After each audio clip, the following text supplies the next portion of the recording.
Hello.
আসসালামু আলাইকুম, সবাইকে আইসিটি অ্যাসিস্ট্যান্ট গ্রুপ থেকে স্বাগতম। প্রিয় শিক্ষার্থীরা, তোমাদের সবার জন্য আমাদের যে স্পেশাল আয়োজন আইসিটি অ্যাসিস্ট্যান্টের পক্ষ থেকে পুরা HTML এবং সংখ্যা পদ্ধতির সম্পূর্ণ ফ্রি কোর্সের দ্বিতীয় ক্লাসে তোমাকে আমি আমন্ত্রণ জানাচ্ছি।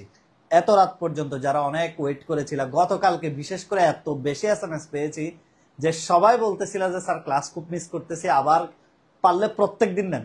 আসলে এরপরও ইনশাল্লাহ আমি তোমাদের সামনে চলে আসলাম। প্রথমেই আমরা একটা প্ল্যান করেছি, সেটা হচ্ছে কি প্রথম 10 মিনিটের মধ্যে, তোমরা জানো গত দিনও 4 জন 400 টাকা মোবাইল রিচার্জ পেয়েছে, অলরেডি আমরা নামগুলো অ্যানাউন্স করেছি। তো তোমরা যারা আজকে সর্বোচ্চ মেনশন শেয়ারকারী হবা, আজকেও 4 জনকে আমরা সর্বোচ্চ কি দিব, গিফট দিব, যারা সর্বোচ্চ মেনশন শেয়ার করবা। ওকে, ইনশাল্লাহ তাহলে করে ফেলো প্রথম 10 মিনিটের দ্রুত গতিতে। আমিও একটু ক্লাস লিঙ্কটা শেয়ার করে দিচ্ছি, আর সবকিছু ওকে থাকলে তোমরা একটু বলে দাও যার সব ঠিক আছে, ঠিকঠাক আছে, কোনো অসুবিধা নেই, একটু বলে ফেলো দ্রুত গতিতে। আমিও একটু ক্লাসটা শেয়ার করে দিচ্ছি সব জায়গায়, সব গ্রুপে, তোমরাও শেয়ার করে ফেলো প্রথম 10 মিনিটে। অবশ্যই যারা পুরস্কার পায়, তোমরা হয়তো জিজ্ঞেস করতে পারো স্যার আপনারা কি দেখেন, কি দেখে পুরস্কারটা দেন। আমরা আসলে মেইনলি দেখি হলো তোমার টাইম লাইনে শেয়ার আছে কিনা, তুমি তোমার বন্ধুদের মেসেঞ্জার গ্রুপগুলোতে শেয়ার করছো কিনা, আর তুমি তোমার বেস্ট ফ্রেন্ড গুলাকে মেনশন দিয়েছো কিনা। এই কয়েকটা জিনিস আমরা দেখি জাস্ট। এই তোমার টাইম লাইনে শেয়ার থাকলে 1 নাম্বার পজিটিভ পয়েন্ট, 2 নাম্বার হচ্ছে তুমি বন্ধুদের মেসেঞ্জার গ্রুপে দিছো, আর হচ্ছে কি তুমি বন্ধুদেরকে মেনশন দিছো।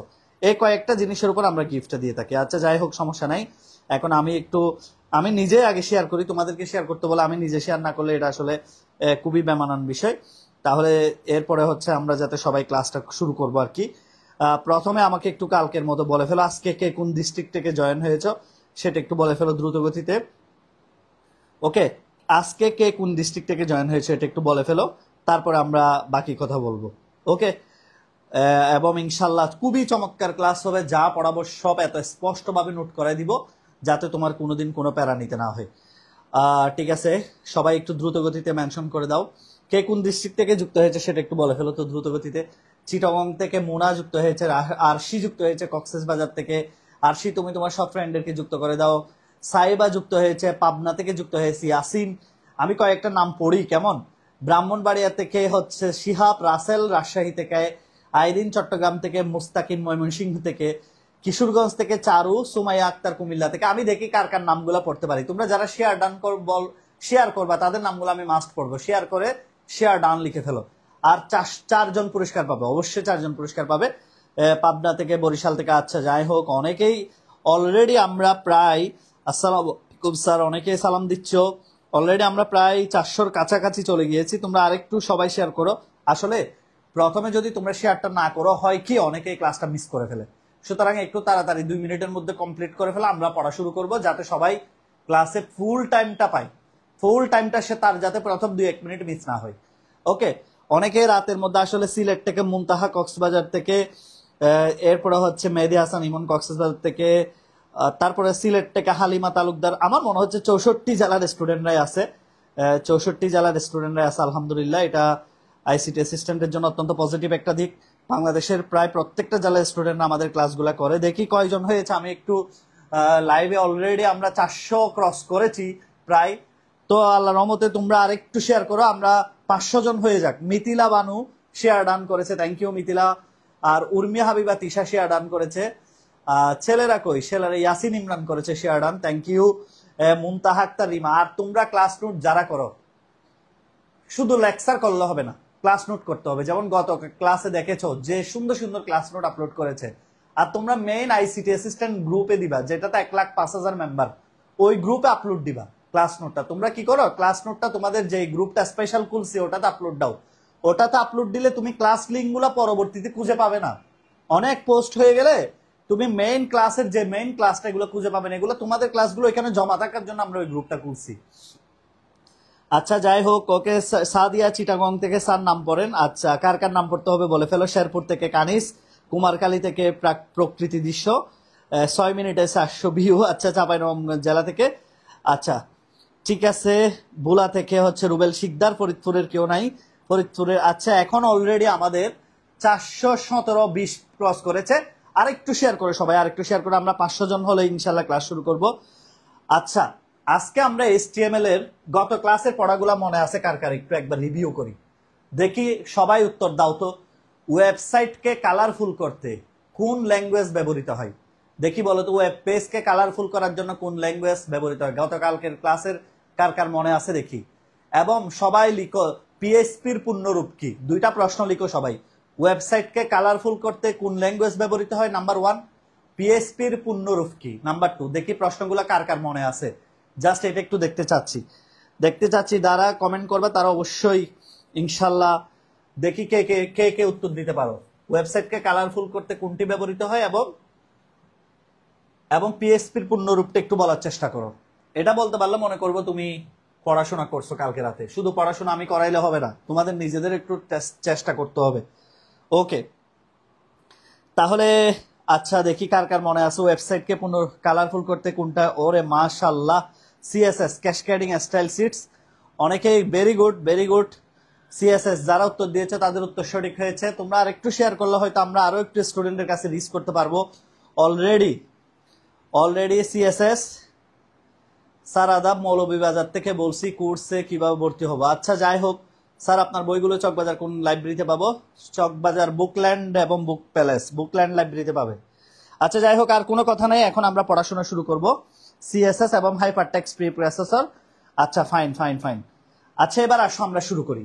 আজকে আমরা মূলত গতকালকে তো আমরা শিখেছি একটা ওয়েবসাইট কি, ওয়েবসাইট কয় প্রকারের হয়। আজকে আমরা শিখবো ওয়েবসাইটকে কিভাবে পাবলিশ করতে হয়। এটা বাস্তব জীবনেও জানার দরকার আছে, শুধু এমনি জানলে হবে না। এটা বাস্তব জীবনে এটা জানার দরকার আছে।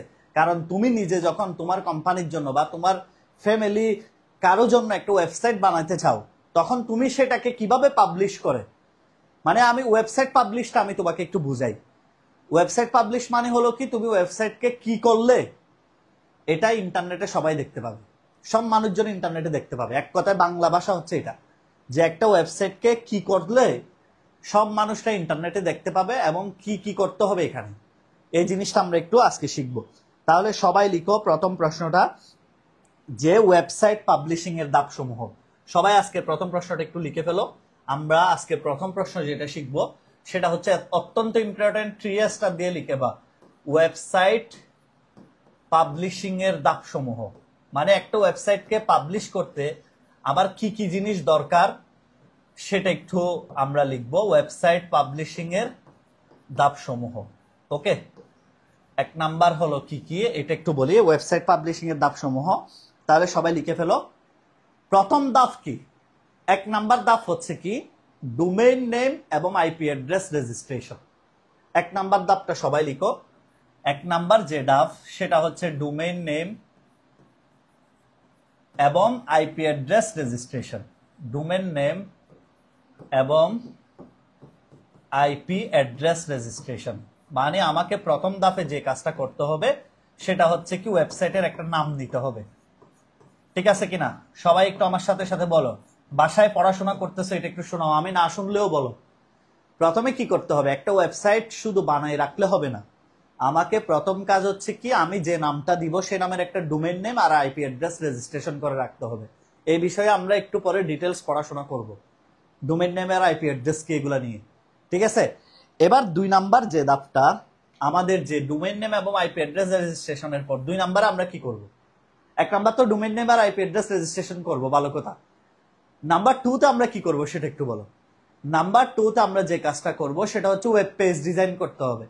আমরা যে ওয়েবসাইট বানাবো আমাদের নিজের ডিজাইন করতে হবে না পেজগুলা, যেমন আমার কলেজের প্রোফাইল, এটা না কেউ পেজগুলা তো ডিজাইন করতে হবে। তাহলে 2 নাম্বারের কাজ হচ্ছে আমাকে ওয়েব পেজ ডিজাইন করতে হবে। অনেকে এটাকে 1 নাম্বারেও লিখতে পারো, কোনো সমস্যা নেই।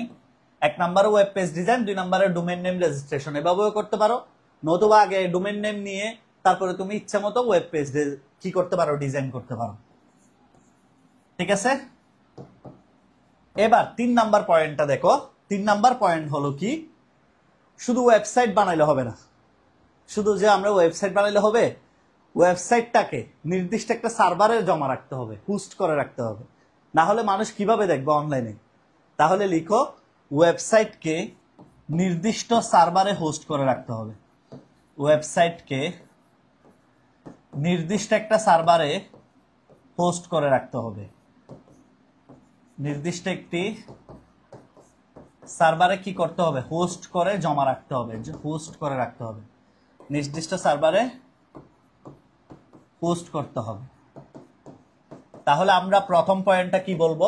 প্রথম পয়েন্ট হচ্ছে ডোমেইন নেম এবং আইপি অ্যাড্রেস রেজিস্ট্রেশন, আর দ্বিতীয় হচ্ছে কি ওয়েব পেজ ডিজাইন করা, তৃতীয় হলো কি ওয়েবসাইটকে নির্দিষ্ট একটি সার্ভারে হোস্ট করতে হবে। এই 3টা হচ্ছে ম্যান্ডেটরি, এই 3টা মাস্ট বি করতে হবে।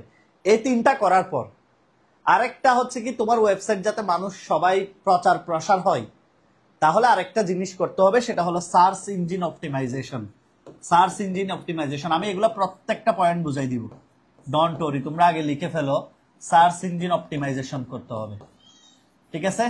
তাহলে টোটাল 4টা পয়েন্ট হচ্ছে আমার একটা ওয়েবসাইটের পাবলিশিং করতে হলে কি কি লাগবে। নাম্বার 1 কি বললাম, একবার আমার সাথে সাথে সবাই বলো।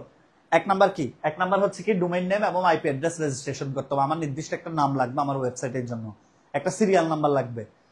এবং 2 নাম্বার ওয়েব পেজ ডিজাইন করতে হবে। পেজ ডিজাইন করতে হলে আমাকে HTML লাগবে, CSS লাগবে, গত ক্লাসে যথেষ্ট শিখেছি। এবার 3 নাম্বার হচ্ছে ওয়েবসাইটকে একটা সার্ভারে হোস্ট করতে হবে, যেখানে আমরা জমা রাখবো, সেখান থেকে লিঙ্কে বারবার ঢুকবো ওই সার্ভারে। আর 4 নাম্বার হচ্ছে সার্চ ইঞ্জিন অপটিমাইজেশন, যেটা আমার মার্কেটিং বাড়াবে, আমার ওয়েবসাইটটাকে মানুষের সামনে তুলে ধরবে। এটাই হলো। সবাই লিখা শেষে ডান লিখো, লিখা শেষে ডান লিখো, দেখি কার কার লিখা কমপ্লিট হয়েছে।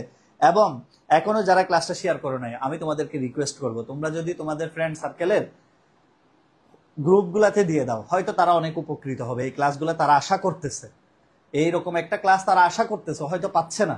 আমি জানি প্রি টেস্টের কারণে অনেকেই বিজি, অনেকে হয়তো ক্লাস করতে পারতেছে না, কিন্তু এরপরও তুমি মেসেঞ্জার গ্রুপগুলোতে দিয়ে দাও বন্ধুদের, নিজের টাইমলাইন একটু শেয়ার করে দাও। ওকে বন্ধু, একজনে 5 জন করে ফ্রেন্ডকে মেনশন করে দাও। ওকে, লিখা শেষে ডান লিখো, সবাই লিখা শেষে ডান লিখো, দ্রুত গতিতে একটু লিখা শেষে ডান লিখো। আজকে ক্লাসে অনেকেই আছে, তারপর আলহামদুলিল্লাহ আমরা চেষ্টা করব সর্বোচ্চ উপস্থিতি, যাতে ক্লাসটা সবাই করে। দেখি অনেকে শেয়ার করেছে অলরেডি, তারপরও সবাই একটু করো। আলহামদুলিল্লাহ, এখন লিখেছো সবাই? এখন কি সবাই লিখেছো কিনা? ওকে, ডান, ফাইন ফাইন ফাইন ফাইন, মাশাল্লাহ মাশাল্লাহ, সবাই লিখেছে, ডান।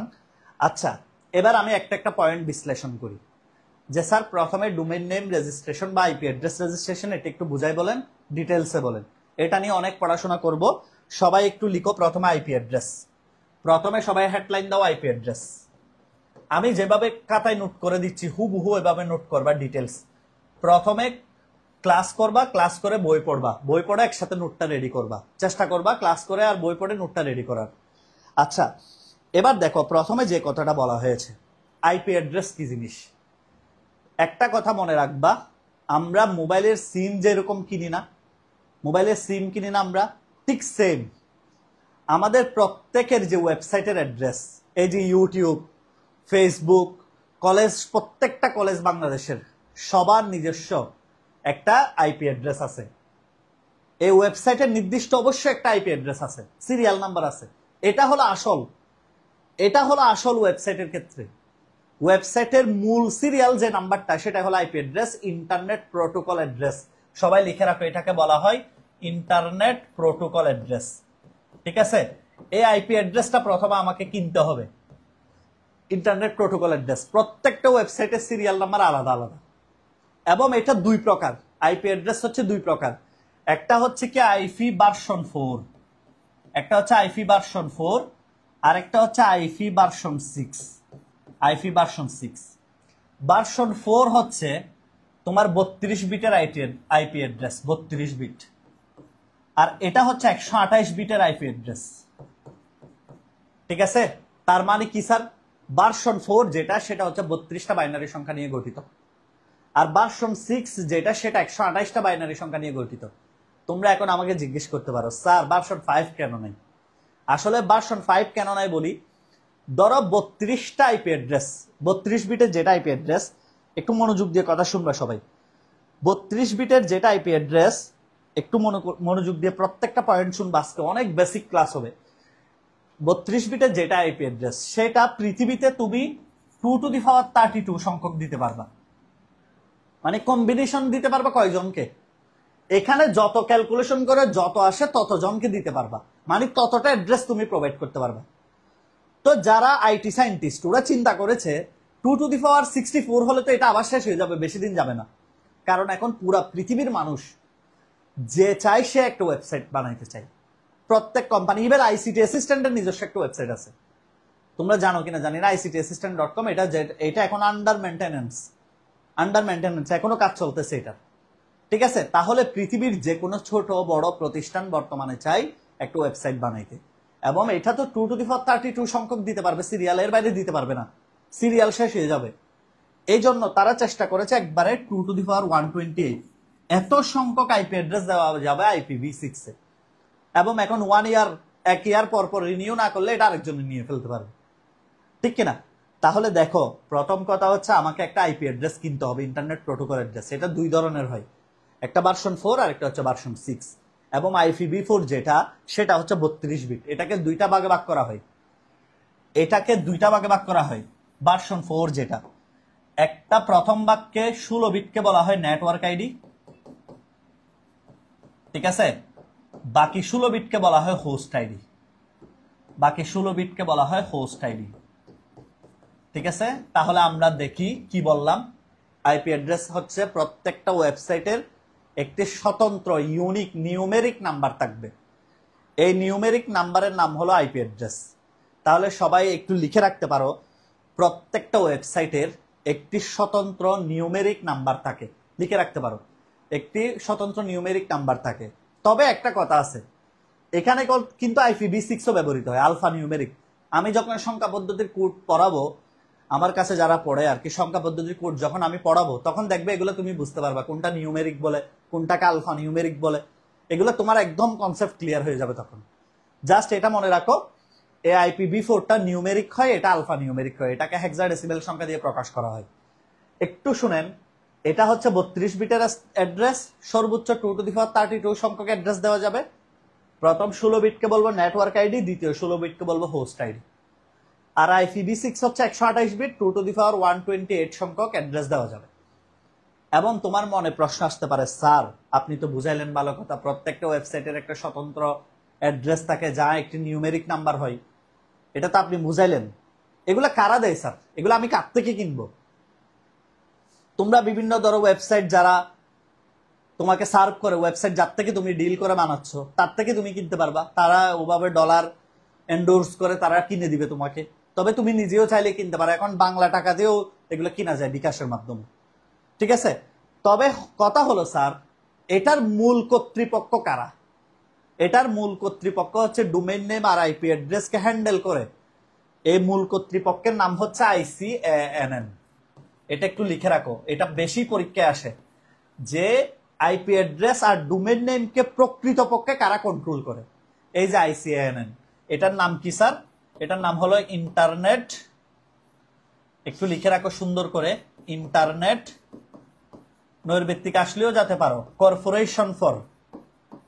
Internet Corporation for Assigned Names and Numbers, assigned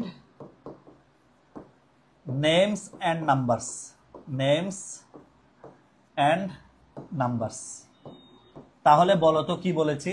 internet Corporation for assign names and numbers, এই যে আইসিএএনএন কর্তৃপক্ষ যেটা আছে, সেই তারাই কি করে? তারা মূলত এই আইপি অ্যাড্রেস আর ডোমেইন নেমটা দিয়ে সাহায্য করে থাকে।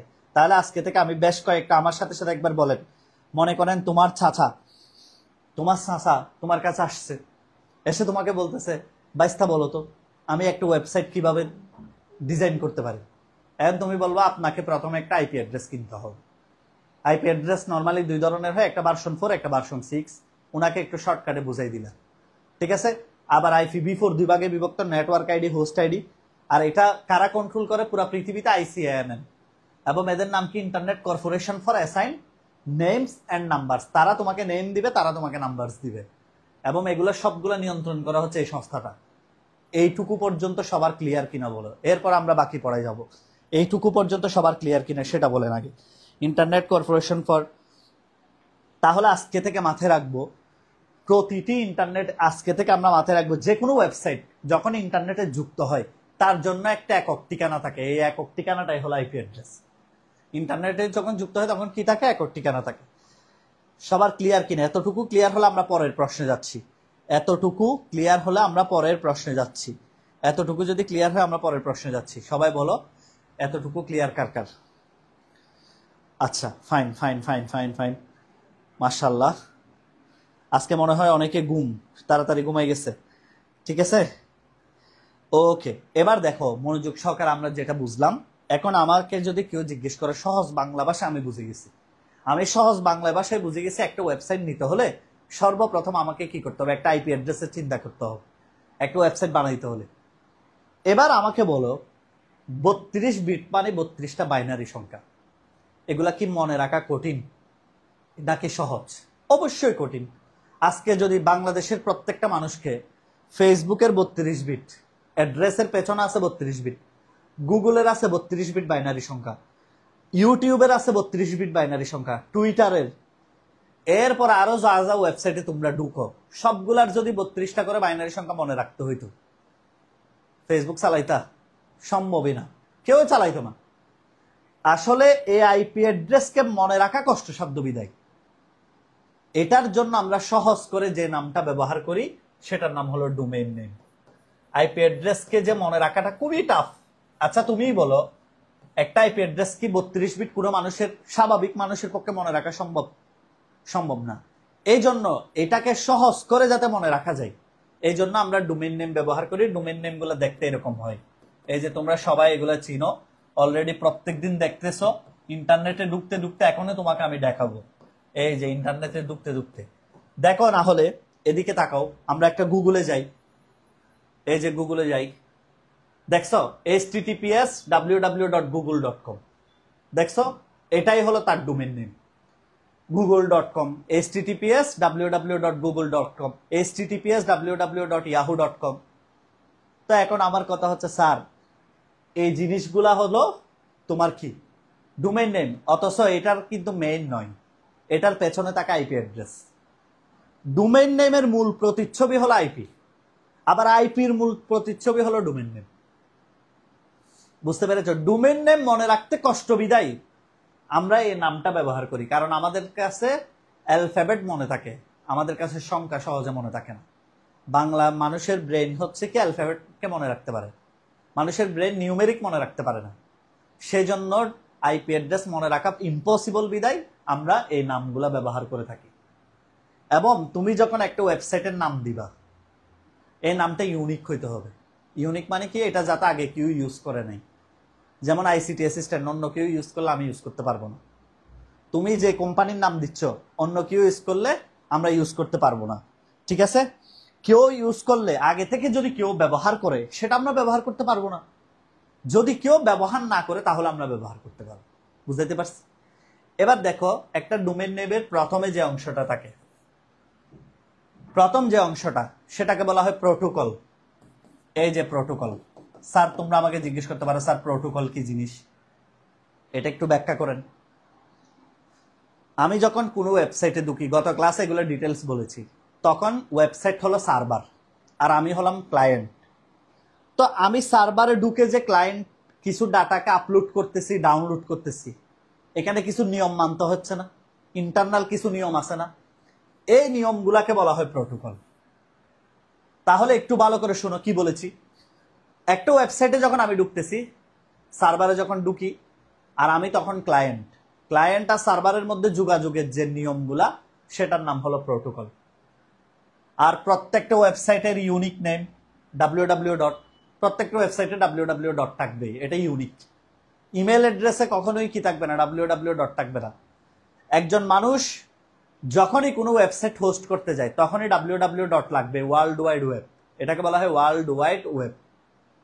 আর এই যে ডোমেইন নেম যেটা, এটা তোমার ইচ্ছা মতো, তোমার কোম্পানির নাম, যেমন আমার আইসিটি অ্যাসিস্ট্যান্ট, আমি আইসিটি অ্যাসিস্ট্যান্ট দিব। তোমার যেটা মনের মধ্যে আছে, তোমার কোম্পানি তোমার নিজের মনে একটা নাম নেই, সেটা তুমি দিবা। আর এটাকে বলা হয় ডোমেইন টাইপ। এটাকে কি বলা হয়? Domain type. দেখি তাহলে আমার প্রিয় শিক্ষার্থী, কার কার মনে আছে কি কি বলেছি? প্রথমটা কি বলো? প্রথমটা কি? ডোমেইন নেমের 4টা অংশ। কয়টা অংশ? প্রথম অংশের নাম বলো। এমনি নরমালি 4টা অংশ, এরপরে আরো আসতে পারে টিএলডি, টপ লেভেল ডোমেইন। আমরা ডিটেলসে যাব, একটু মনোযোগ দিয়ে শোনো। প্রথম যেটা থাকবে সেটা হলো প্রোটোকল। প্রোটোকল কি? সার্ভার থেকে ক্লায়েন্টের মধ্যে ডাটা আদান প্রদানের নিয়ম নীতি, যে রুলস গুলো আছে সেগুলা। এরপরে www ডট, এটা হচ্ছে ওয়েবসাইটের সিম্বল, পৃথিবীব্যাপী জাল। ওয়েবসাইট হচ্ছে পুরা পৃথিবীর উপরে আছে, একটা ভার্চুয়াল জগৎ। এই ভার্চুয়াল জগতে আমি একটা জায়গা কিনতেছি, এটা হলো আমার রেজিস্ট্রি। আর নাম হচ্ছে তোমার যা ইচ্ছে তাই দিতে পারবা, ঠিক আছে? তবে ইউনিক নাম হইতে হবে, আগে কেউ ব্যবহার করে না এমন। আর .com ডোমেইন টাইপ, এটা আমরা এখন ডিটেলস পড়াবো। সবাই এইটুকু ক্লিয়ার কিনা বলো দেখি তাহলে। সবাই বলো ওয়েবসাইটের অংশগুলো একটু বলো তো কি কি। নাম্বার 1 সবাই একটু বলো। একজন বলছে স্যার কিছু বুঝি না, ক্লাসে যদি পরে আসেন তাহলে বুঝবেন কেমনে? আগে ভালো করে বুঝেন। প্রথম নাম হচ্ছে কি? প্রোটোকল। 2 নাম্বারটা কি? www dot, world wide web. 3 নাম্বারটা কি? 3 নাম্বারটা হচ্ছে কি? ডোমেনের নাম। 4 নাম্বারটা কি? 4 নাম্বারটা হচ্ছে ডোমেনের প্রকৃতি। ওকে, তাহলে একটু ভালো করে বুঝেন। দেখছেন, প্রথম ক্লাসটা অনেকেই না করে আজকের ক্লাসে ঢুকে গেছে। এখন স্বাভাবিক, লেকচার 1 না করে লেকচার 2 পড়লে তো কিয়ামত হয়ে যাবে। তোমাকে সিরিয়ালি আসতে হবে, লেকচার 1 পড়তে হবে, দেন লেকচার 2, দেন লেকচার 3, দেন লেকচার 4, 5, এইভাবে। তাহলে প্রথমে একটু বলি, ডোমেইন টাইপ যেগুলো আছে .com। প্রথমে .com কে বলা হয় বাণিজ্যিক ডোমেইন, বাণিজ্যিক প্রতিষ্ঠান। ঠিক আছে, যে কোনো বাণিজ্যিক প্রতিষ্ঠানের ডোমেইন হলো .com। তার মানে একদম সহজ ভাষায় যদি বলি, যারা লাভ করে, তোমরা দেখবা google.com, গুগল কি লাভ করে না? টাকা বেশি ইনকাম করে না? তারপরে facebook.com, ফেসবুক ইনকাম করে না? তার মানে যে সমস্ত প্রতিষ্ঠান নরমালি বাণিজ্যিক হয়, তাদের ওয়েবসাইট অ্যাড্রেস দেখে বুঝে যাবা তাদের ওয়েবসাইট অ্যাড্রেসের শেষে .com থাকবে। তারপরে হচ্ছে কি, যে সমস্ত প্রতিষ্ঠান নেটওয়ার্ক কোম্পানি যেগুলা, এগুলা তাদের ওয়েবসাইটে দেখবে .net থাকবে, নেটওয়ার্ক প্রতিষ্ঠান। যেমন তোমরা বলতে পারো রবি, তোমরা বলতে পারো কি রবি কি নেটওয়ার্ক প্রতিষ্ঠান না? রবি.net, বাংলালিংক.net, জিপি.net, যেগুলা নেটওয়ার্ক প্রতিষ্ঠান তাদের অ্যাড্রেসে .net থাকবে। আর যারা বাণিজ্যিক প্রতিষ্ঠান তাদের অ্যাড্রেসে .com থাকবে। আর যারা .org থাকবে, অ্যাড্রেস দেখেই তুমি বুঝে যাবা এরা হচ্ছে অলাভজনক প্রতিষ্ঠান। চ্যারিটি সংস্থা যেগুলো আছে, যেমন জাতিসংঘ, ইউএনএইচসিআর, ঠিক আছে কিনা? তারপরে হচ্ছে ইউনিসিএসআর যেটা আছে আর কি, এগুলা। তারপরে রেড ক্রিসেন্ট, এগুলা হচ্ছে অর্গানাইজেশন, সংস্থা, যারা মানুষকে সেবামূলক সেবা দিয়ে থাকে, বিনামূল্যে সেবা দিয়ে থাকে, এগুলাকে অলাভজনক প্রতিষ্ঠান বলে, অলাভজনক প্রতিষ্ঠান। ঠিক আছে, তারপরে হচ্ছে আরো আছে, ধরো প্রতিরক্ষা, পুলিশ, আর্মি, এদের অ্যাড্রেসে দেখবা .mil, .military, এই কথাটা লিখে থাকবে, প্রতিরক্ষা। তারপরে হচ্ছে যারা সরকারি প্রতিষ্ঠানে চাকরি করে তাদের অ্যাড্রেসে .gov, সরকারি যে কোনো প্রতিষ্ঠানের ওয়েবসাইট তাদের .gov লেখাটা থাকবে, এগুলো দেখতে পাবা। আজকে থেকে মনে রাখবে, তুমি ওয়েবসাইটের অ্যাড্রেস দেখে বলে দিতে পারবা, তুমি ওয়েবসাইটের অ্যাড্রেস দেখে বলে দিতে পারবা প্রতিষ্ঠানটা কোন ধরনের। তাহলে দেখো তো, .com দেখলে বলবে এটা বাণিজ্যিক প্রতিষ্ঠান, এটা টাকা পয়সা লাভ করে। তারপরে হচ্ছে .net, নেটওয়ার্ক প্রতিষ্ঠান। তারপরে হচ্ছে .org, অলাভজনক প্রতিষ্ঠান, মানে যারা কোনো প্রফিট না করে চ্যারিটিমূলক সেবা করতে চায়। আর .mil মানে প্রতিরক্ষা, আর .gov মানে সরকারি। এবং শিক্ষা প্রতিষ্ঠানে অবশ্যই .edu থাকে। শিক্ষা প্রতিষ্ঠান মানে হচ্ছে .edu। তাহলে পৃথিবীর যে দেশে যাবে যাও, তুমি ওয়েবসাইটের অ্যাড্রেস দেখে বুঝে ফেলবা যে আসলে প্রতিষ্ঠানটা কোন ধরনের। যদিও বা বর্তমানে এগুলা মানে না, এখন ডোমেইন খালি ফাইলে নিয়ে নেই। যেমন শিক্ষা প্রতিষ্ঠানও যদি .net পাই নিয়ে নেই, এগুলো এখন কেউ মানে না, ডোমেইন কিনে ফেলে দাম করে, যেটা ফ্রি আছে সেটাই কিনে ফেলে। কথা বুঝতে পেরেছি? সবাইকে আমার কথা বুঝতে পেরেছো কিনা বলো? সবাইকে আমার এই কথাগুলো বুঝতে পেরেছেন কিনা? এই কথাগুলো বুঝতে পেরেছেন কিনা বলেন। তাহলে পৃথিবীতে যেগুলা বাণিজ্যিক প্রতিষ্ঠান সেগুলো হচ্ছে .com, যেগুলা নেটওয়ার্ক প্রতিষ্ঠান তাহলে .net, যেগুলো অলাভজনক প্রতিষ্ঠান .org, আর .military মানে প্রতিরক্ষা, .gov মানে হলো সরকারি প্রতিষ্ঠান। ঠিক কিনা? ঠিক কিনা সবাই বলেন। তাহলে আজকে থেকে বলতে পারবা যে কোনো প্রতিষ্ঠান দেখলেই তুমি যে এটা আসলে কোন ধরনের প্রতিষ্ঠান এটা বলতে পারবে কিনা বলো? কোন ধরনের প্রতিষ্ঠান এটা বলতে পারবে কিনা বলো দ্রুত গতিতে। তাহলে এখন কথা হলো একটা ডোমেইন নেমকে আমরা কেন ব্যবহার করি, কয়েকটা জিনিসের সামারি করি। আইপি অ্যাড্রেস হচ্ছে নিউমেরিক। নিউমেরিক মনে রাখা খুব কঠিন, সংখ্যা মনে রাখা মানুষের পক্ষে সহজ নয়। তাও আবার 32 বিটের বাইনারি সংখ্যা, 128 বিটের বাইনারি সংখ্যা, এগুলো মনে রাখে যাত্রার পক্ষে পসিবল নয়। এবং এগুলাকে সহজে মনে রাখার জন্য আইপি অ্যাড্রেসের বিকল্প হিসেবে আমরা ডোমেইন নেম ব্যবহার করি। এবং ডোমেইন নেমগুলো দেখতে এরকম হয়, www.facebook.com, google.com, youtube.com। এখন প্রথম যে অংশটা আছে সেটাকে বলা হয় প্রোটোকল। প্রোটোকল মানে কি স্যার? সার্ভার। যারা আমরা যে ওয়েবসাইটে যখন ঢুকি তখন ওটা হলো সার্ভার। একটু আগেই তো লিখছো সার্ভারে জমা রাখতে হয়, আর আমরা হলাম তার ক্লায়েন্ট। তাহলে আমার আর তার মধ্যে ডাটা যে ডাউনলোড আর আপলোড হবে, এই ডাউনলোড আর আপলোডের কিছু নিয়ম আছে, এই নিয়মকে বলা হয় প্রোটোকল। এটা মনে রাখবা সিম্পলি, আমি যে কোনো একটা ডাটা সার্চ করি, এটা যে আমার কাছে আসে, বা আমি কোনো ছবি আপলোড করতেছি এটাতে ইন্টারনেটে যাচ্ছে, এখানে কিছু রুলস আছে, রুলস গুলা মেনটেন করে প্রোটোকল। আর ওয়েবসাইটের সিগনেচার হলো কি? ওয়েবসাইট যে তুমি কিনছো এটা সিগনেচার কি? www.worldwideweb। এবার নামটা ইউনিক হতে হবে, যেটা অন্য কেউ আগে কিনে নাই, এই নামের কোনো ওয়েবসাইট আগে নাই, এরকম হইতে হবে ইউনিক। যে নাম দিবা দাও, ঠিক আছে? তুমি তোমার গার্লফ্রেন্ডের নামও দিতে পারো, এটা তোমার ব্যক্তিগত ব্যাপার, কিন্তু এই নামের আর কারো ওয়েবসাইট থাকতে পারবে না। আর এখানে তুমি তোমার টাইপটা চয়েস করবা। তুমি কি বাণিজ্যিক প্রতিষ্ঠান খুলতেছো? কার জন্য খুলতেছো? তুমি কি স্কুলের জন্য খুলতেছো? তুমি কি সরকারি প্রতিষ্ঠানের জন্য খুলতেছো? নাকি তুমি অর্গানাইজেশনের জন্য খুলতেছো? নাকি তুমি আর্মির জন্য খুলতেছো? নাকি তুমি নেটওয়ার্ক প্রতিষ্ঠানের জন্য খুলতেছো? ওভাবেই তুমি তোমার ডোমেইন টাইপটা পছন্দ করবা। এটাই হলো আমাদের কি, এটাই হচ্ছে মূলত। কথা বুঝতে পেরেছ? তাহলে এইভাবে আমরা একটা ওয়েবসাইটকে ওপেন করব। ওপেন করার পর এটাকে আমরা একটা কি করব, নির্দিষ্ট সার্ভারে জমা রাখবো, হোস্ট করে রাখা। মানে কোনো একটা জায়গা আমরা কিনে গুগল ড্রাইভ বা কোথাও এটা জমা রাখবো, এই লিঙ্কটা আমরা পাবলিশ করব। পাবলিশ করলে এটাতে সবাই ঢুকতে পারবে, ঠিক আছে? তারপরে হচ্ছে সার্চ ইঞ্জিন কি, অনেকে এটা বুঝে না। সার্চ ইঞ্জিন জিনিসটা কি? সার্চ ইঞ্জিন হচ্ছে একটা ইন্টারনেটের টুলস। এই যে যেমন ধরো এটা একটা সার্চ ইঞ্জিন টুলসটা গুগল। এখানে আমরা যে কোনো একটা কিওয়ার্ড দিয়ে যাই লিখি, ধরো যা লিখবো আমরা তা সার্চ করতে পারবো। তাহলে সার্চ ইঞ্জিনের সংজ্ঞা কি? ইন্টারনেটের যে টুলস দ্বারা আমরা www এর বিশাল জগৎ থেকে যা ইচ্ছা তা খুঁজে বের করতে পারি। মানে এক কথায় কিওয়ার্ডের মাধ্যমে ইনফরমেশন বা তথ্য খুঁজে বের করে তাকে বলবো সার্চ ইঞ্জিন। তাহলে সবাই একটু লিখে ফেলো, এই সার্চ ইঞ্জিন কাকে বলে এটা একটু নোট করাই দিই।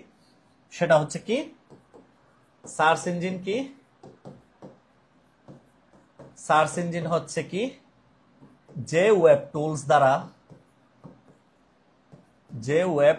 দ্বারা www অন্তর্গত বিপুল সংখ্যক ডেটা থেকে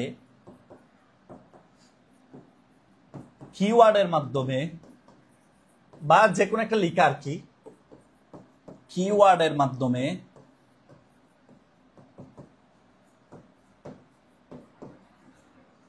ডেটা খুঁজে বের করি,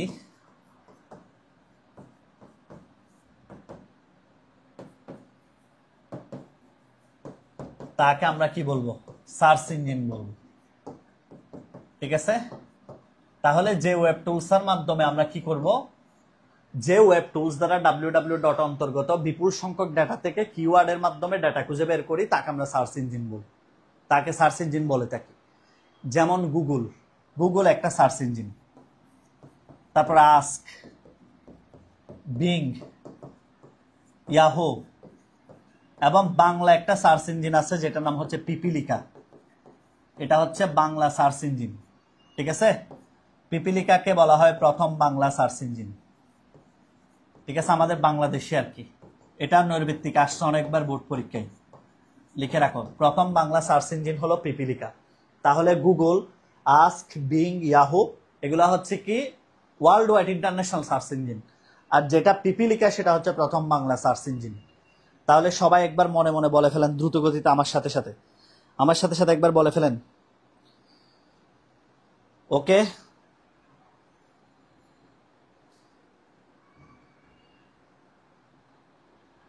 ওকে, যারা ফাইজলামি করতেছে এগুলা শোনো, টিচারের দোয়া নাকি এটা আল্লাহর আরশ পর্যন্ত পৌঁছে যায়।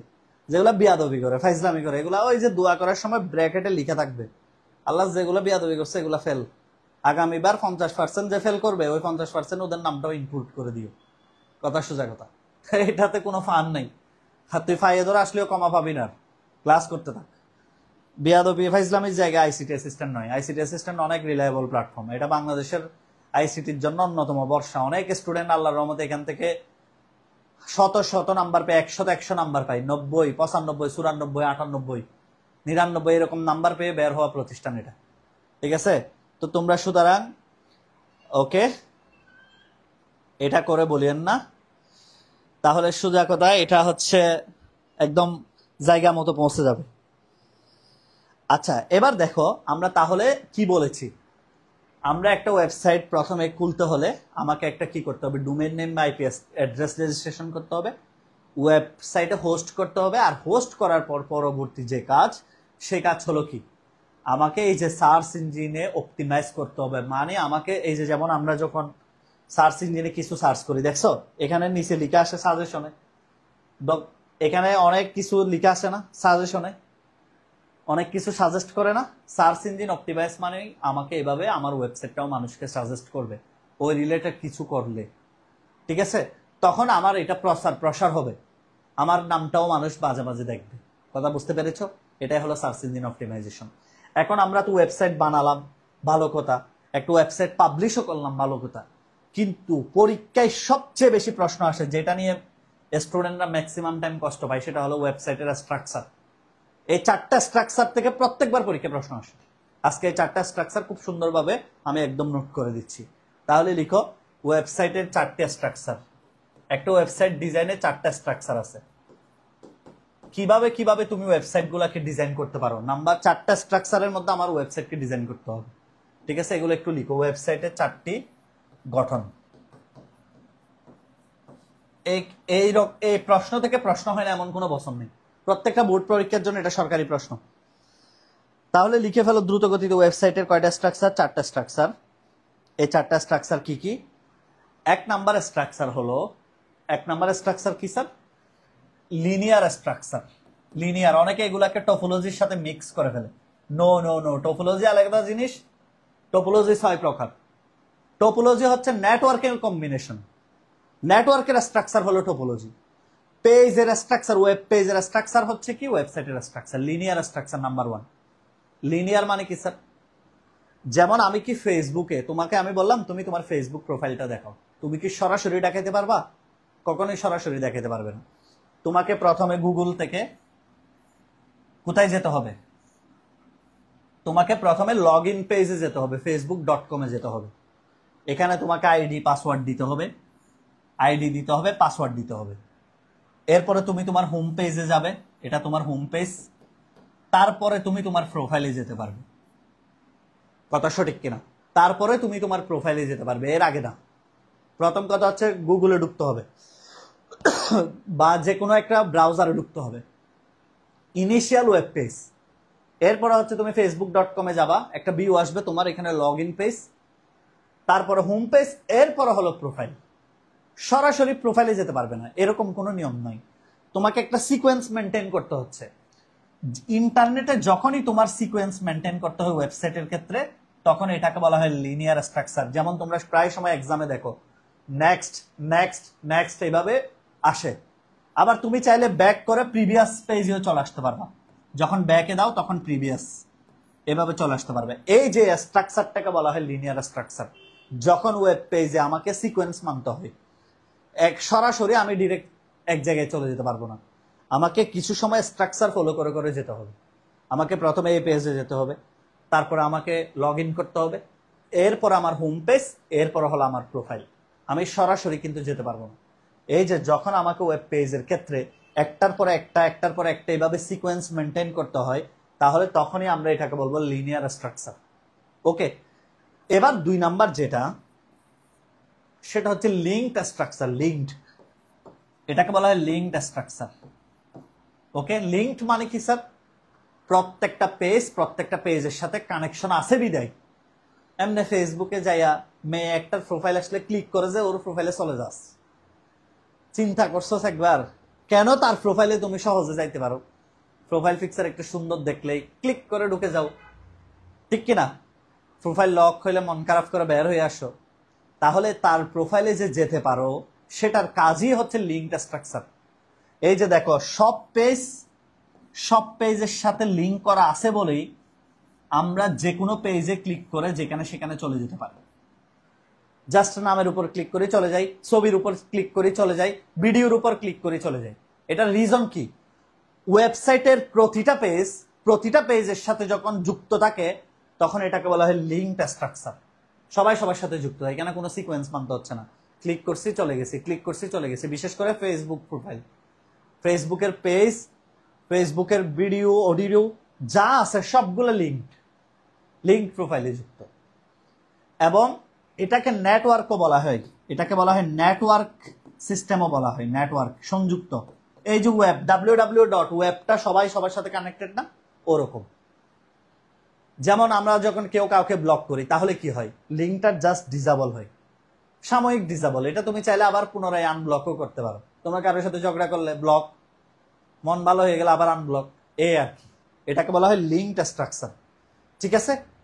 তাহলে 3 নাম্বার যেটা, সেটা হচ্ছে ট্রি স্ট্রাকচার। ট্রি, 3টা নাম আছে এটার, পরীক্ষায় 3 নামে আসে, 3টা নামে পরীক্ষা এটা আসে। ট্রি স্ট্রাকচার, এটাকে বলা হয় মেনু স্ট্রাকচার, এটাকে বলা হয় হায়ারার্কি স্ট্রাকচার। হায়ারার্কি, 3টা নামে এটাকে সবাই চিনে। এবং এটা কোনটা স্যার? ওই যে যেটা ওয়েবসাইটের বেসিক স্ট্রাকচার গত ক্লাসে দেখাইছি। প্রথমে সবার সেন্টারে থাকে হোম পেজ, হোম পেজের পরে সবার সাথে থাকে মূলধারার পেজ, এরপরে থাকে উপধারার পেজ। যেমন কলেজে তোমার সবার উপরে থাকে কি? প্রিন্সিপাল, তারপরে সহকারী প্রধান, এরপরে অন্যান্য টিচার। ঠিক সেম ওয়েবসাইটে মাঝে মাঝে সবার প্রথম পেজ হলো হোম পেজ, যেটাতে ঢুকবো। ওই পেজের ভিতরে গিয়ে আরো কিছু মূল পেজ দেখি, আবার ওই পেজগুলোর ভিতরে আরো কিছু দেখি। এটা সবচেয়ে ভালো উদাহরণ হচ্ছে ফেসবুকের ফটোস অপশন।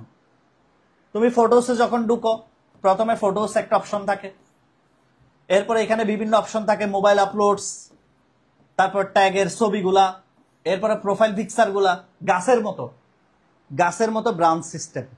তারপরে এখানে তুমি আবার তোমার ভাইয়ের বিয়ের অ্যালবাম, বোনের বিয়ের অ্যালবাম এভাবে সাজায় রাখো। এই যে তুমি যে ফটোসটাকে অ্যালবাম আকারে সাজায় রাখো ইন্টারনেটে, এটা সম্পূর্ণ ক্রেডিট হলো এই ট্রি মেনু হায়ারার্কি স্ট্রাকচারের। তাহলে ওয়েব পেজ স্ট্রাকচার 3টা, কখনো আমাকে লিনিয়ার মানতে হয়, কখনো লিঙ্কড মানতে হয়, আবার কখনো বা ট্রি।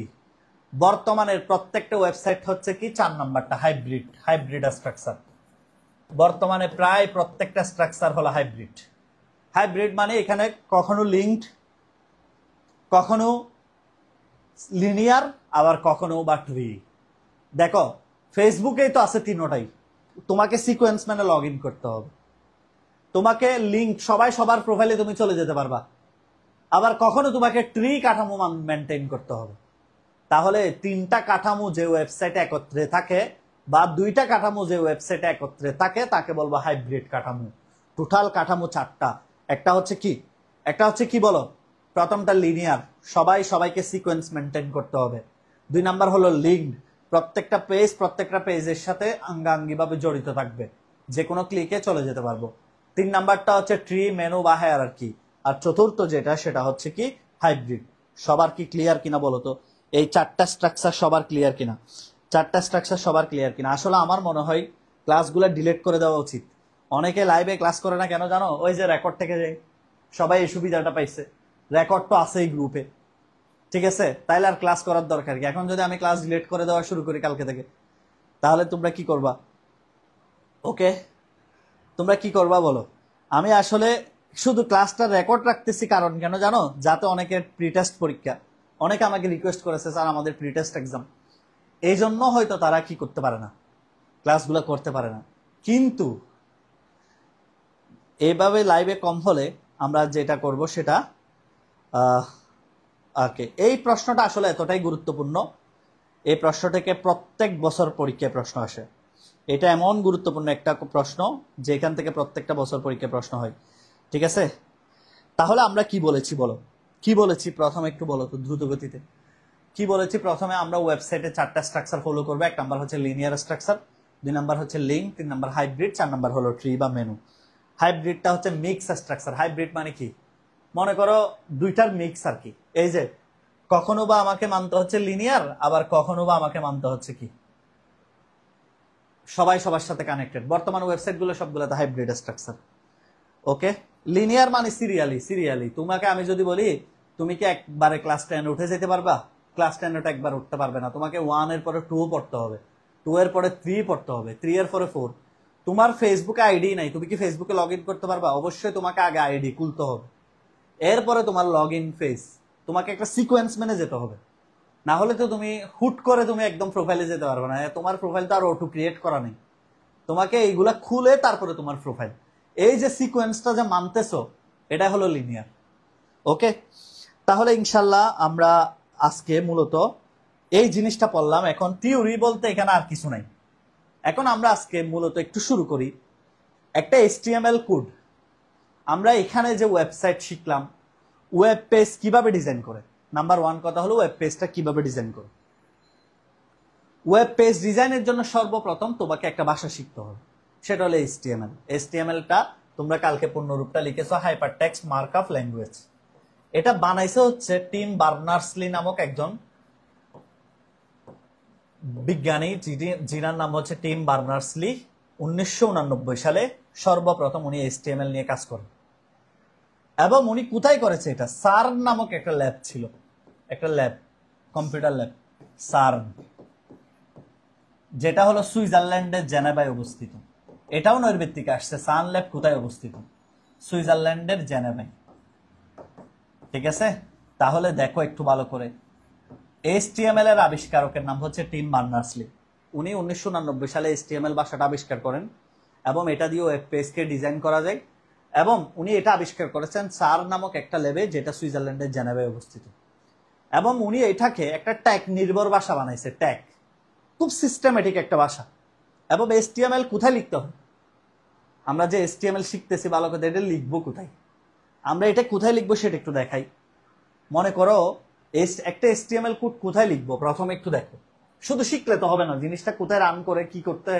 এটা কম্পিউটারে এগুলোর জন্য অনেক অ্যাপস, নোটপ্যাড আছে, সাবলাইম টেক্সট আছে, অনেক কিছু আছে। তুমি চাইলে অনলাইনেও সার্চ করতে পারো, HTML কম্পাইলার সার্চ করো, এখানেও লিখতে পারো। তারপরে তুমি চাইলে মোবাইলে একটা অ্যাপস আছে ট্র্যাবিট মেবি, এরকম একটা অ্যাপস আছে, মোবাইলেও তুমি চাইলে করতে পারো, নতুবা ইন্টারনেটে ডিরেক্ট সার্চ করতে পারো যে HTML কম্পাইলার আমরা লিখব। সবচেয়ে সহজ হচ্ছে নোটপ্যাড। এই যে এখানে মোবাইলের যে নোটপ্যাড অপশন আছে, এখানে গেলে তোমরা এখানে সার্চ করবে নোটপ্যাড নামে। এই যে নোটপ্যাড লিখবে, নোটপ্যাড, এটা সবচেয়ে সহজে লিখে নোটপ্যাড। এই যে নোটপ্যাড অ্যাপস, এখানে যাবো। এটা প্রত্যেকটা কম্পিউটার আছে। দেখছো এখানে আমার অলরেডি HTML লিখা আছে, দেখো নোটপ্যাডে। এখানে অনেক HTML লিখা আছে, যেগুলো আমি যারা আমার পেইড বেসে পড়াই ওদেরকে এভাবে রান করে করে দেখাইছিলাম। তো এখানে আছে দেখো, এই যে HTML, এখানে অনেক HTML আছে। এই যে যেমন ধরো একটা HTML যেটা আমরা আগামী ক্লাসে শিখব। একটা HTML কে লিখতে হয় নোটপ্যাডে, তবে সেভ করার সময় এই যে ফাইলটাকে যখন আমি সেভ করব, লিখা শেষ, আমার কোড লিখা শেষ, যখন আমি সেভ যাব সেভ এসে গিয়ে আমি জাস্ট এখানে যে নামটা দিব দিই, ধরো আমি এখানে নাম দিলাম কি, যে কোনো একটা নাম দাও তুমি, মিয়াও দাও, মিন দাও, যা ইচ্ছা দাও। সেভ করার সময় জাস্ট এই কথাটা লিখতে হবে, .html, এই কথাটা লিখতে হয়। কি বলেছে আবার বলো, সবাই একটু আবার বলো কি বলেছে। প্রথমে নোটপ্যাডে যাব, HTML লিখবো ইচ্ছা মতো। সেভ করার সময় শুধু যে কথাটা মনে রাখতে হবে সেটা হচ্ছে .html কথাটা লিখতে হবে, নাম যা ইচ্ছা দাও, কিন্তু শেষে অবশ্যই .html কথাটা লিখতে হবে, এরপরে সেভ করতে হবে এভাবে। ঠিক আছে, এখন সেভ করার সাথে সাথে দেখবা এখানে এরকম, এই যে ভালো করে খেয়াল করে, এই যে মিন এরকম একটা ব্রাউজার আইকন তৈরি হয়ে গেছে। দেখো একটু ভালো করে খেয়াল করো, ব্রাউজার একটা আইকন তৈরি হয়ে গেছে, ব্রাউজার দেখছো। এখন এটা ওপেন করার সাথে সাথে তুমি আউটপুট দেখতে পাবে, দেখছো এরকম আউটপুট চলে আসবে। কি বলেছে আবার বলো, প্রথম কাজ আমার সাথে সাথে একবার বলো। শোনো, অনেকে আসলে পড়াশোনা ধৈর্য ধরে থাকতে পারে না শেষ পর্যন্ত, ফ্রি কোর্স গুলাতে অনেকে যুক্ত হয়, অনেকে ঠিকই ফ্রিতে, কিন্তু এমন না যে আমরা তোমাদেরকে কম পড়াই, কিন্তু অনেকে ধৈর্য নাই আসলে, সত্যি কথা। ঠিকই দেখবা টাকা দিয়ে কোর্স কিনে পড়বে, কিন্তু সমস্যা হচ্ছে যে ফ্রি কোর্স পড়ার তার ধৈর্য নেই। সমস্যা হলো এই জায়গায়, একটু মনোযোগ দিয়ে শোনো। প্রথম কথা কি স্যার? প্রথম কথা হলো আমরা HTML-টা নোটপ্যাডে লিখবো, নাম্বার 1 স্টেপ। সেভ করার সময় যে নামই দিই .html দিয়ে সেভ করব, এবং যখনই সেভ করে ফেলবো এরকম একটা ব্রাউজার আইকন তৈরি হবে। ব্রাউজার আইকনটা ওপেন করার সাথে সাথে আমরা আউটপুট দেখতে পাবো। এই যে দেখো এখানে মজা, ICT অ্যাসিস্ট্যান্টে ক্লাস করে মজা এই জন্য, কারণ তুমি প্র্যাকটিক্যাল দেখতে পাবো। তাহলে কি বলেছি, প্রথম কাজ কি, নোটপ্যাডে লিখবো, সেভ করার সময় .html দিয়ে সেভ করবো এবং এইভাবে আউটপুট আসবে। এটা হলো HTML লেখার নিয়ম। কে আবিষ্কার করেছে? Team Berners-Lee. এবং HTML একটা মজার বিষয় হলো, HTML হচ্ছে একটা ট্যাগ। এই যে একটা ট্যাগের, আমি যদি একটু বইতে দেখাই, দেখো একটু, এটা হলো ICT অ্যাসিস্ট্যান্ট বই। তোমরা অনেকে দেখতে চাও পেজগুলা কেমন কিভাবে আছে, এই যে ভাবে আছে আর কি। ধরো ওয়েবসাইটের কাঠামোগুলা কালকে পড়াইছি, বইতে এইভাবেই আছে হুবহু, হোম পেজ, মূলধারা পেজ। তোমাদের বোর্ড বইগুলাতে এগুলো এভাবে এত সুন্দর করে লেখা নেই। সমস্যা হচ্ছে যে তোমাদের বোর্ড বইগুলাতে অনেক অগুছালু। দেখছো এখানে কিরকম পয়েন্ট বাই পয়েন্ট লেখা, দেখছো প্রত্যেকটা পয়েন্ট বাই পয়েন্ট, এই যে পার্থক্যগুলা সহ পয়েন্ট বাই পয়েন্ট লেখা আছে। দেখো স্ট্রাকচার যেগুলো পড়াইছি, লিনিয়ার বা সিকোয়েন্স, ট্রি বা হায়ারার্কি, নেটওয়ার্ক বা ওয়েব লিঙ্ক, হাইব্রিড বা কম্বিনেশনাল। চিত্রগুলা দেখো, প্রথমে লিনিয়ার কাঠামো, ট্রি কাঠামো, তারপর লিঙ্ক কাঠামো, কিভাবে কিভাবে হয়। এবার ওয়েবসাইট পাবলিশিং এর দাফগুলা কিভাবে আছে দেখো। Duff 1 number, domain name registration করতে হবে, ওয়েব পেজ ডিজাইন করতে হবে। দেখছো কতটুকু লিখতে হবে তোমার, এটা শুধু নোট করা আছে। তুমি দেখি বোর্ড বইতে এগুলো আছে কিনা দেখো তো। আর যে বইগুলা কিনছো তোমরা, এগুলো টেবিলে সাজায় রাখো, এগুলো আসলে পড়া হয় না। এগুলো সবাই কিনে, আগে আবেগে কিনে তো, কিন্তু পড়া হয় না। এই যে এটা দেখাতে চাচ্ছি, HTML-টা আসলে ট্যাগ ল্যাঙ্গুয়েজ। কিভাবে হয় দেখো, নাম্বার 1 হচ্ছে সুন্দর করে এখানে ট্যাগ সাইন থাকবে, এটাকে বলা হয় ওপেনিং ট্যাগ, শুরুতে যেটা থাকে। আর এটাকে বলা হয় ক্লোজিং ট্যাগ, এটাকে বলা হয় ওপেনিং ট্যাগ, এটাতে ক্লোজিং ট্যাগ। এই ট্যাগের উপর নির্ভর করে পুরা ভাষাটা। আমরা শুরুতে একটা ট্যাগ দিব, এটাকে বলবো ওপেনিং, শেষে একটা ট্যাগ দিব, এটাকে বলবো ক্লোজিং। এই ট্যাগের উপর নির্ভর করে টিম বার্নার্স-লি পুরা ভাষাটা ডিজাইন করছে। এবং ইনশাল্লাহ পরবর্তী ক্লাসে আমরা HTML কোড করা শুরু করব, সাবস্ক্রিপ্ট, সুপারস্ক্রিপ্ট, HTML লিস্ট শুরু করব। আগামী ক্লাস হচ্ছে আগামী পরশু রাত 10টায়। তোমরা সবাই ক্লাসে আশা করি উপস্থিত হয়ে যাবা। আজকে এই পর্যন্ত, আমরা আজকে আর কথা না বাড়াই, অনেক পড়া পড়েছি আলহামদুলিল্লাহ, যথেষ্ট। আস্তে আস্তে আগে। তাহলে কি কি শেষ করেছে আজকে? প্রথমে বলেছি কি, একটা ওয়েবসাইট পাবলিশিং এর দাফ, একটা ওয়েবসাইট পাবলিশিং এর দাফগুলা, তারপরে ওয়েবসাইট পাবলিশিং এর দাফের ব্যাখ্যাগুলো শিখবা, তারপরে হচ্ছে ডোমেইন নেম আর IP অ্যাড্রেস শিখবা। এরপরে কি বলেছি, এরপরে বলেছি কি, একটা ওয়েবসাইটে 4টা স্ট্রাকচার আছে, এই স্ট্রাকচারগুলো।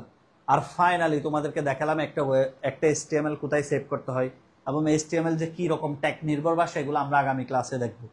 যারা ক্লাসটা করো নাই করে নিও শুরু থেকে, ইনশাল্লাহ আমি তোমাকে কথা দিচ্ছি, তুমি যদি এখানে HTML নিয়ে আমি যে 5-6টা ক্লাস নিব, এগুলা যদি তুমি ক্লোজ করতে পারো, শেষ করতে পারো, তুমি আর জীবনে HTML নিয়ে কষ্ট পাবে না। ঠিক আছে? তাহলে সবার জন্য ভালোবাসা রইল, শুভকামনা রইল। যারা কষ্ট করে ক্লাস করেছে অনেককে ধন্যবাদ, যারা শেয়ার করেছে তাদেরকে ধন্যবাদ। যবে সারা শেয়ার করে না ওরা বুকামি। কারণ কেন বুকামি করছে বলি, এই ক্লাসগুলো তুমি একদিন পরীক্ষার আগে খুঁজবা, তখন এমন হবে তুমি খুঁজে পাচ্ছ না, কিন্তু তোমার টাইম লাইনে শেয়ার করা থাকলে তুমি টাচ করে ঢুকেই তুমি ক্লাসগুলো দেখে ফেলতে পারবে। এই জন্য সবার উচিত হচ্ছে এগুলো টাইম লাইনে এমনিও শেয়ার করে রাখা। ওকে, তাহলে যাই হোক, আল্লাহ বর্ষা। আর সবাইকে বলবো, আর কারো কোনো জিজ্ঞাসা আছে, কারো কোনো প্রশ্ন থাকলে বলতে পারো। কাল কি ক্লাস আছে? কালকে না, পরশু হবে। কারো কোনো ক্লাস আছে, কারো কোনো প্রশ্ন থাকলে বলতে পারবো দ্রুত, ঠিক আছে? আসলে মাহবুব রহমান স্যারের বই এগুলা তো আমাদের বইতে তো সৃজনশীল আছে, উত্তর সহ সৃজনশীল করা আছে, ঠিক আছে? বাজারের মেবি অন্য কোনো বইতে বোর্ড বইয়ের পাশাপাশি উত্তর সহ সৃজনশীল করা নেই। এমসিকিউ আছে, ব্যাখ্যা সহ উত্তর সহ করা আছে। যাই হোক, এগুলা তোমরা নিজেরাই ডিসাইড করবা কে কোনটা ভালো কোনটা খারাপ। এগুলা আসলে আইসিটি অ্যাসিস্ট্যান্ট বই, এটা মূল্য বুঝবা পরীক্ষার আগের দিন রাতে। এটার মূল্য সহজে বোঝা যায় না, পরীক্ষার 2-3 দিন আগে বোঝা যায়। যাই হোক, আচ্ছা, একজনে বলছে হাইব্রিড বুঝাই দিতে। আবার হাইব্রিড মানে মিক্স, 3টা কাঠামোর মিক্স, বুঝো নাই? 3টা কাঠামোর মিক্স। আমাদেরকে হাইব্রিড জাতি কেন বলে? আমাদের এখানে দেখো সাদা মানুষের রক্তও আছে, পর্তুগিজ কালোগুলার রক্তও আছে, তো আমাদেরকে বলা হয় বাংলাদেশকে সংকর জাতি বলে। ঠিক সেম, যখন একটা ওয়েবসাইটে 3টা কাঠামো মিক্স করা থাকে তখন এটাকে বলা হাইব্রিড স্ট্রাকচার। লিনিয়ারও থাকবে, ট্রি স্ট্রাকচারও থাকবে, এগুলাই। আচ্ছা, ঠিক আছে, থ্যাংক ইউ। ওকে, আল্লাহ হাফেজ। আজকে ওটার ক্লাস কালকে পরশু হবে, পেইড বেসের ক্লাস পরশু হবে, আজকে হয় না। আমি আজকে একটু আসলে দেরি হয়ে গেছে সেজন্য, ঠিক আছে? সান কোথায় অবস্থিত? সুইজারল্যান্ডের জেনেভায়। সুইজারল্যান্ডের জেনেভায় সার্ন ল্যাবটা সুইজারল্যান্ডের জেনেভায় অবস্থিত। এটা পরীক্ষা আসছে, নৈর্ব্যক্তিক আসছে, এটা বোর্ড পরীক্ষায়। ট্রিটা বুঝি নাই, গাছ বুঝো? গাছ, গাছ যেরকম ওই রকম আর কি। ট্রিটা একটু বুঝাই দিই আবার। এই যে ট্রিটা কিরকম আমি একটু বুঝাই। মনে করো তুমি একটা ওয়েবসাইটে ঢুকছো, এরকম প্রশ্ন করলে ভালো লাগে। যারা প্রশ্ন করে আমি বিরক্ত হই না, সত্যি কথা। এই যে তুমি মনে করো এই যে ঢাকা সিটি কলেজে ঢুকছো, ওয়েবসাইটে ঢুকছি না? আচ্ছা, তুমি দেখো তো এটা গাছের মতো না? প্রথমে একটা হোম পেজ সবার শীর্ষে, এখন ঢুকছি, এখানে দেখো অনেক অপশন আছে না? ডাল ফালার মতো, গাছের ডাল ফালার মতো না এটা? এখানে অনেক অপশন আছে ডাল ফালার মতো। এই যে এটাকে বলা হয় ট্রি স্ট্রাকচার, অনেকগুলা ব্রাঞ্চ। একটা ওয়েবসাইটে ঢুকছো, এর মধ্যে আবার বিভিন্ন ব্রাঞ্চ আছে। এবার ব্রাঞ্চ দেখে দেখে ঢুকো, তোমার যেটা প্রয়োজন। তোমার মেসেজ অ্যাবাউট প্রয়োজন হলে অ্যাবাউটে যাবা, গাছের যে ডালে আম থাকে সে ডালে যাও। আবার মেসেজের যেখানে ভাইস প্রিন্সিপালকে মেসেজ করতে হলে ভাইস প্রিন্সিপালের ডালে যাবা, প্রিন্সিপালকে মেসেজ করতে হলে প্রিন্সিপালের ডালে যাবা। এই যে এই কাঠামোটার নামই হলো ট্রি, গাছের মতো দেখতে। বুঝতে পেরেছো? এটাই হলো গাছ। ভাইয়ের বাসা কোথায়? আমার বাসা হচ্ছে চট্টগ্রাম চকবাজার। আমি বাসায় চট্টগ্রাম চকবাজারে থাকি, অফলাইনে চট্টগ্রাম চকবাজারে পড়াই। একজনও বলছে পিডিএফ দিবেন না, এটা তো বই, আইসিটি অ্যাসিস্ট্যান্ট বই, এখানে পিডিএফ না, যেগুলা দরকার সেগুলা। থ্যাংক ইউ, ইনশাল্লাহ পরের ক্লাসে দেখা হবে। লিঙ্কটা বুঝালে ভালো হয়। আচ্ছা, লিঙ্কটাও বুঝাই দিই, দেখো প্র্যাকটিক্যালে বুঝাই দিই লিঙ্ক। তুমি বলো তো, এই যে একটা ধরো আমি এই জায়গায় আসলাম, এটা একটা ওয়েবসাইট, এটা লিঙ্ক করা আছে বিদে আমি এখন যেখানে ক্লিক করে সেখানে চলে যাব। এটা লিঙ্ক, দেখছো? যেখানে ইচ্ছে সেখানে চলে যাচ্ছি, ক্লিক করে আবার ব্যাকে চলে আসে। এটাও লিঙ্ক করা আছে, ইউটিউবে ক্লিক করলাম ঢুকে গেছি। লিঙ্ক করা না থাকলে তুমি এই পেজ থেকে এই পেজ আসতে পারতাম। এই যে এখানে ঢুকে গেলাম, তারপরে এই যে দেখো লিঙ্ক করা আছে দেখে আমরা এখানে এই গানে ঢুকে গেলাম। একটা গান শুরু হয়ে যাবে এখন, তোমরা সবাই জানো, ঠিক আছে? এই যে লিঙ্ক করা আছে দেখে তোমরা এভাবে ঢুকে গেছো। এবার সাউন্ড বাড়াই দাও, ঠিক আছে?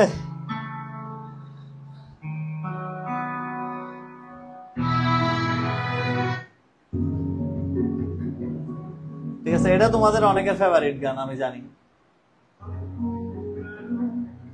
এর লিঙ্ক করা আছে দেখে ঢুকে যেতে পারো আর কি।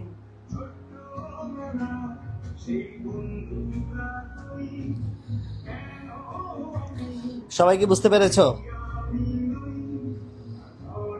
তাহলে এটা